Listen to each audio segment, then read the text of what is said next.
भागवत पुराण एकादश स्कंद 18वां अध्याय वानप्रस्थ और सन्यासी के धर्म। भागवत पुराण एकादश स्कंद 18वां अध्याय वानप्रस्थ और सन्यासी के धर्म।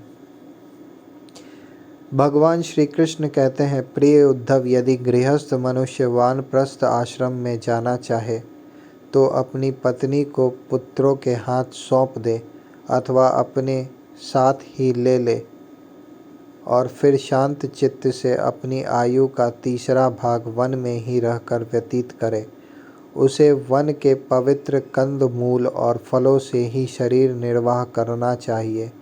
वस्त्र की जगह वृक्षों की छाल पहने अथवा घास पात और मृग छाल से ही काम निकाल ले। केश, रोएं, नख और मूछ दाढ़ी रूप शरीर के मल को हटावे नहीं। दातुन न करे। जल में घुस कर त्रिकाल स्नान करे और धरती पर ही पड़े रहे। ग्रीष्म ऋतु में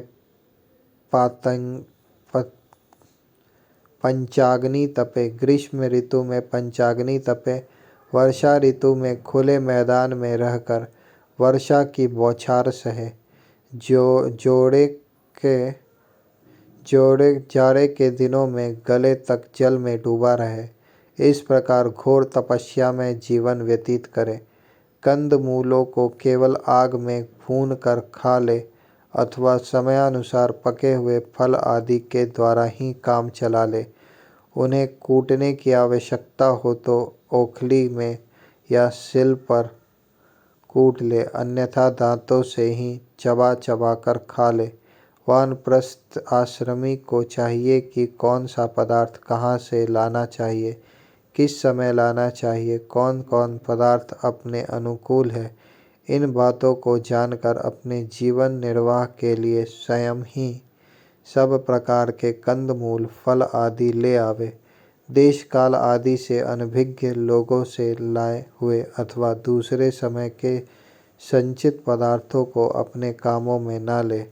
अर्थात मुनि इस बात को जानकर कि अमुक पदार्थ कहाँ से लाना चाहिए, किस समय लाना चाहिए और कौन कौन पदार्थ अपने अनुकूल है, स्वयं ही नवीन नवीन कंदमूल फल आदि का संचय करे।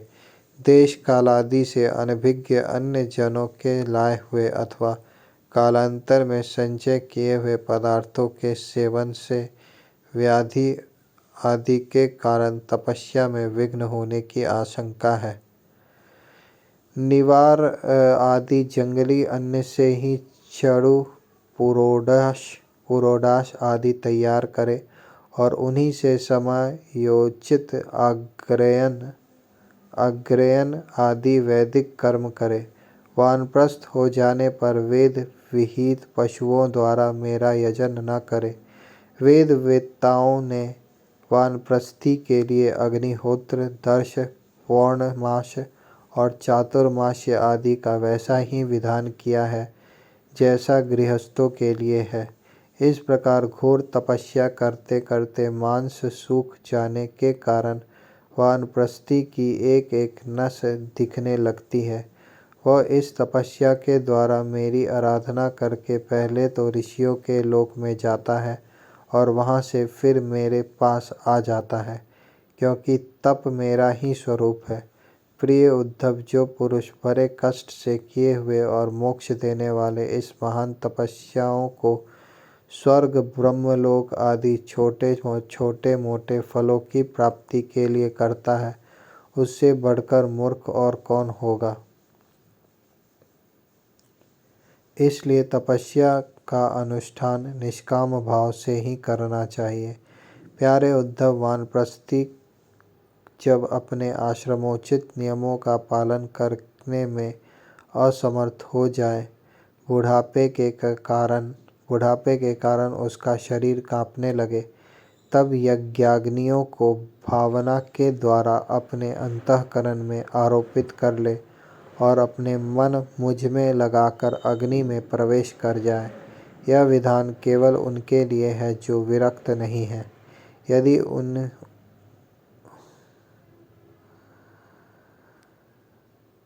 प्यारे उद्धव, वानप्रस्थी जब अपने आश्रमोचित नियमों का पालन करने में असमर्थ हो जाए, बुढ़ापे के कारण उनका शरीर कांपने लगे, तब यज्ञाग्नियों को भावनाओं के द्वारा अपने अंतःकरण में आरोपित कर ले और अपने मन मुझमें लगाकर अग्नि में प्रवेश कर जाए। यह विधान केवल उनके लिए है जो विरक्त नहीं है। यदि उसकी समझ में यह बात आ जाए कि काम्य कर्मों से उनके फल स्वरूप जो लोग प्राप्त होते हैं वे नरकों के समान ही दुखपूर्ण हैं और मन में लोक परलोक से पूरा वैराग्य हो जाए, तो विधि पूर्वक यज्ञाग्नियों का परित्याग करके संन्यास ले ले। जो वानप्रस्थी सन्यासी होना चाहें वह पहले वेदा विधि के अनुसार 8 प्रकार के श्राद्ध और प्रजापत्य यज्ञों से मेरा यजन करे। इसके बाद अपना सर्वस्व ऋत्विजों को दे दे, यज्ञाग्नियों को अपने प्राणों में लीन कर ले और फिर किसी भी स्थान, वस्तु और व्यक्तियों की अपेक्षा न रहकर स्वच्छंद विचरण करे। उद्धव जी, जब ब्राह्मण संन्यास लेने लगता है तब देवता लोग स्त्री पुत्रादि सगे संबंधियों का रूप धारण करके उसके संन्यास ग्रहण में विघ्न डालते हैं। उद्धव जी, जब ब्राह्मण संन्यास लेने लगता है तब देवता लोग स्त्री पुत्रादि सगे संबंधियों का रूप धारण करके उसके संन्यास ग्रहण में विघ्न डालते हैं। वे सोचते हैं कि अरे, यह तो हम लोगों की अवहेलना कर हम लोगों को लांघ कर परमात्मा को प्राप्त होने जा रहा है। यदि सन्यासी वस्त्र धारण करे तो केवल लंगोटी लगा ले और अधिक से अधिक उसके ऊपर एक छोटे सा टुकड़ा लपेट ले कि जिसमें लंगोटी ढक जाए, तथा आश्रमोचित दंड और कमंडलू के अतिरिक्त और कोई भी वस्तु अपने पास न रखे। यह नियम आपत्ति काल को छोड़कर सदा के लिए है। नेत्रों से धरती देखकर पैर रखे, कपड़े से छानकर जल पिए, मुख से प्रत्येक बात सत्य से पवित्र हुए ही निकाले और शरीर से जितने भी काम करे बुद्धिपूर्वक सोच विचार कर ही करे। वाणी के लिए मौन, शरीर के लिए निश्चेष्ट स्थिति और मन के लिए प्राणायाम दंड है। जिसके पास ये 3 दंड नहीं है वह केवल शरीर पर बांस के दंड धारण करने से दंडी स्वामी नहीं होता। नेत्रों से धरती देखकर पैर रखे, कपड़े से छानकर जल पिए, मुँह से प्रत्येक बात सत्य से पवित्र हुए ही निकाले और शरीर से जितने भी काम करे बुद्धिपूर्वक सोच विचार कर ही करे। वाणी के लिए मौन, शरीर के लिए निश्चेष्ट स्थिति और मन के लिए प्राणायाम दंड है। जिसके पास ये तीनों दंड नहीं है, वाणी के लिए मौन, शरीर के लिए निश्चेष्ट स्थिति और मन के लिए प्राणायाम दंड है।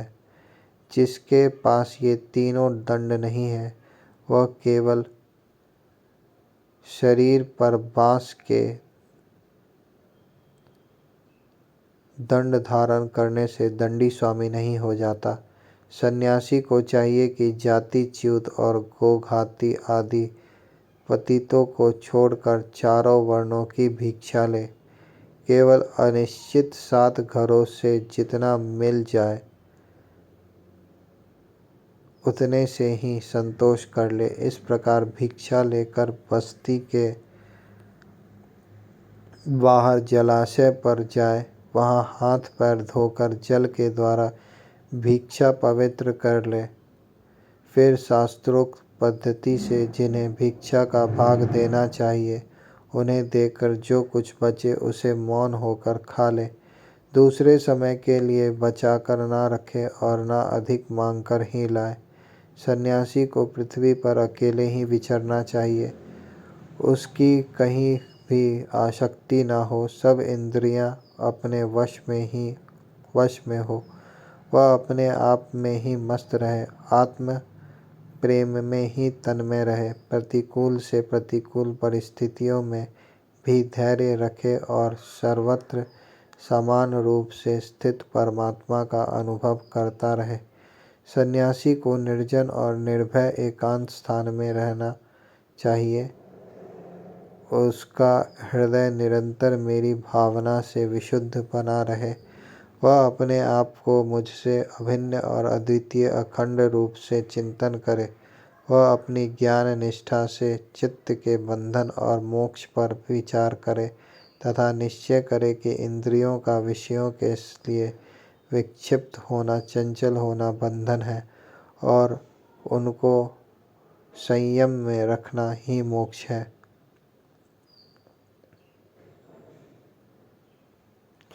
इसलिए सन्यासी को चाहिए कि मन एवं पांचों ज्ञानेंद्रियों को जीत ले, भोगों की क्षुद्रता समझकर उनकी ओर से सर्वथा मुंह मोड़ ले और अपने आप में ही परम आनंद का अनुभव करे। इस प्रकार वह मेरी भावना से भरकर पृथ्वी में विचरता रहे। केवल भिक्षा के लिए ही नगर, गांव, अहीरों की बस्ती या यात्रियों की टोली जाए। पवित्र देश, नदी, पर्वत, वन और आश्रमों से पूर्ण पृथ्वी में बिना कहीं ममता जोड़े घूमता फिरता रहे। केवल भिक्षा के लिए ही नगर, गांव, अहीरों की बस्ती या यात्रियों की टोली जाए। पवित्र देश, नदी, पर्वत, वन और आश्रमों से पूर्ण पृथ्वी में बिना कहीं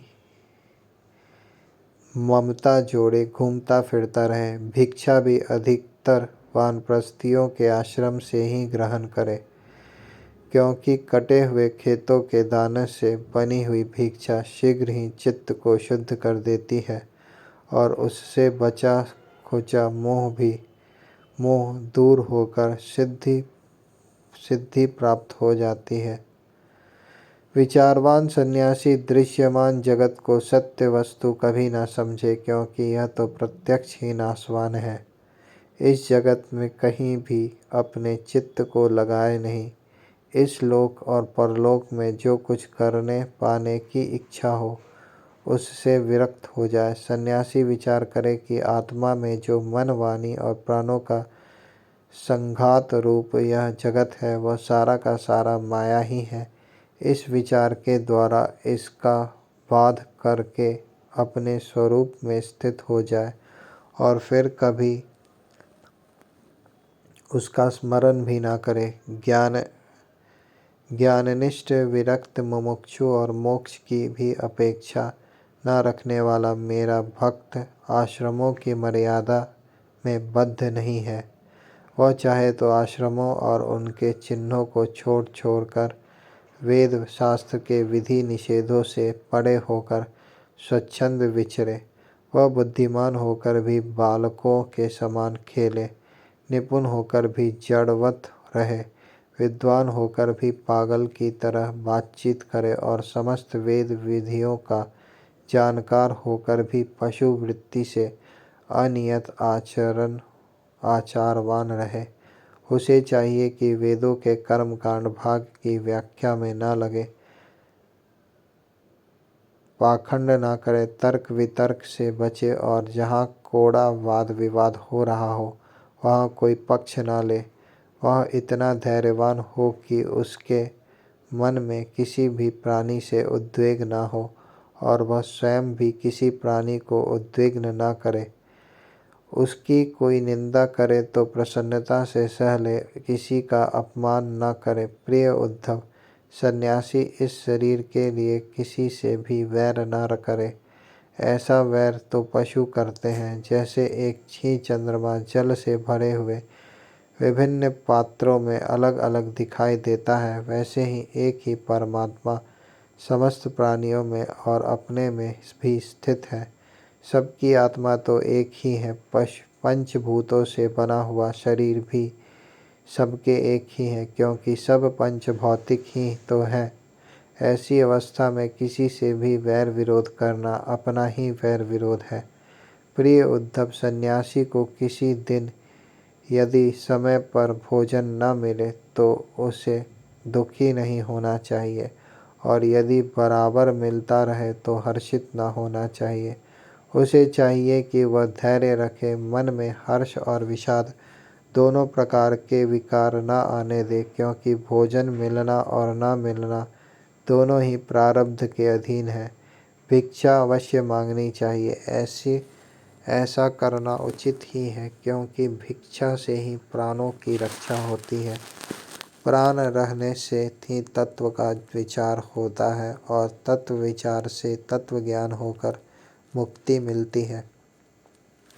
सन्यासी को प्रारब्ध के अनुसार अच्छी या बुरी जैसी भी भिक्षा मिल जाए, उसी से पेट भर ले।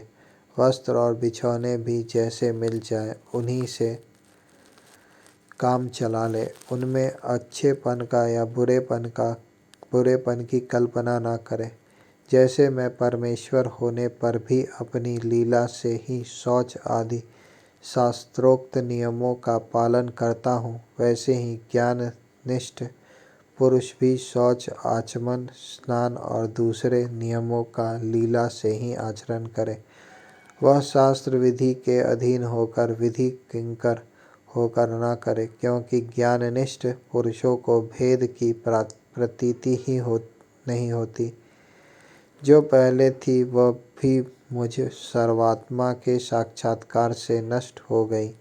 यदि कभी कभी मरण पर्यंत बाधित भेद की प्रतीति भी होती है, तो भी देहपात हो जाने पर वह मुझसे एक हो जाता है। उद्धव जी, यह तो हुई ज्ञानवान की बात। अब केवल वैराग्यवान की बात सुनो। जितेंद्रिय पुरुष जब यह निश्चय हो जाए कि संसार के विषयों के भोग का फल दुख ही दुख है, तब वह विरक्त हो जाए, और यदि वह मेरी प्राप्ति के साधनों को न जानता हो तो भी भगवत चिंतन में तन्मय रहने वाले ब्रह्मनिष्ठ सद्गुरु की शरण ग्रहण करे। वह गुरु की दृढ़ भक्ति करे, श्रद्धा रखे और उनमें दोष कभी न निकाले। जब तक ब्रह्मा का ज्ञान हो, तब तक बड़े आदर से मुझे ही गुरु के रूप में समझता हुआ उनकी सेवा करे। किंतु जिसने 5 इंद्रियों और मन, इन 6 पर विजय नहीं प्राप्त की है, जिसके इंद्रिय रूपी घोड़े और बुद्धि रूपी सारथी बिगड़े हुए हैं, और जिसके हृदय में न ज्ञान है और न तो वैराग्य, वह यदि त्रिदंडी सन्यासी का वेश धारण कर पेट पालता है, तो वह सन्यास धर्म का सत्यानाश ही कर रहा है, और अपने पूज्य देवताओं को, अपने आप को और अपने हृदय में स्थित मुझको ठगने की चेष्टा करता है। अभी उस वेश मात्र के सन्यासी की वासनाएं क्षीण नहीं हुई है, इसलिए वह इस लोक और परलोक दोनों से ही हाथ धो बैठता है। सन्यासी का मुख्य धर्म है शांति और अहिंसा। वानप्रस्थी का मुख्य धर्म है तपस्या और भगवत भाव। गृहस्थ का मुख्य धर्म है प्राणियों की रक्षा और यज्ञ याज्ञ तथा ब्रह्मचारी का मुख्य धर्म है आचार्य की सेवा। गृहस्थी भी केवल ऋतु काल में ही अपना स्त्री का सहवास करे। उसके लिए भी ब्रह्मचर्य, तपस्या, शौच, संतोष और समस्त प्राणियों के प्रति प्रेम भाव ये मुख्य धर्म है। मेरी उपासना तो सभी को करनी चाहिए। जो पुरुष इस प्रकार अनन्य भाव से अपने वर्णाश्रम धर्म के द्वारा मेरी सेवा में लगा रहता है और समस्त प्राणियों में मेरी भावना करता रहता है, उसे मेरी अविचल भक्ति प्राप्त हो जाती है। उद्धव जी, मैं संपूर्ण लोकों का एकमात्र स्वामी, सबकी उत्पत्ति और प्रलय का परम कारण ब्रह्म हूँ। नित्य निरंतर बढ़ने वाली अखंड भक्ति के द्वारा वह मुझे प्राप्त कर लेता है। इस प्रकार वह गृहस्थ अपने धर्म पालन के द्वारा अंतःकरण को शुद्ध करके मेरे ऐश्वर्य को, मेरे स्वरूप को जान लेता है, और ज्ञान विज्ञान से संपन्न होकर शीघ्र ही मुझे प्राप्त कर लेता है। मैंने तुम्हें यह सदाचार रूप वर्णाश्रमियों का धर्म बतलाया है। यदि इस धर्मानुष्ठान में मेरी भक्ति का पूठ लग जाए, तब तो इससे अनायास ही परम कल्याण स्वरूप मोक्ष की प्राप्ति हो जाए।